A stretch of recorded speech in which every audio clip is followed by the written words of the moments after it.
ভালো আছি ভালো আছো মানে তুই বলে ঢাকা গেলি ঢাকা তো গেলাম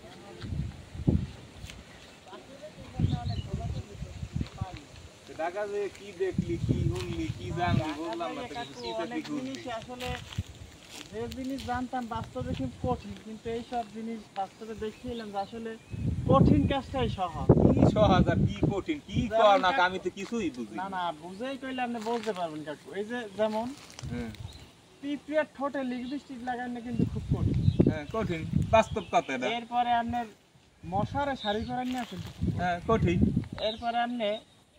হাতিরে কোলে নিয়ে বসেন না কিন্তু কঠিন হ্যাঁ কঠিন কাজ এটা তো বাস্তব কথা আর একটা কঠিন কথা কিন্তু আছে কি এটা কিন্তু কোনো মেয়ে মানুষের সহজে কিছু মানায় না কিন্তু ওরে বেড়া রে বেড়া হ্যাঁ যারা বিয়ে করছে হেরা কইতে পারবে তুই কইতে পারবি ইয়া না ঠিক আছে কাকু আসলে এইসব কঠিন ব্যাপারটা দেখলাম যে ঢাকা শহর যাওয়ার পর এইসব অ্যাভেলেবেল চলতে হ্যাঁ চলতে আছে ভাবলাম যে আসলে গ্রাইন্ডে আইসি চাকরি হলে চাকরি তো পাইলাম না হ্যাঁ এইসব কথা কিছু জানিয়ে গেলাম হ্যাঁ ভালো কাম করছো তাই ভালোই তো একছু তাই হ্যাঁ এইটা শিখছি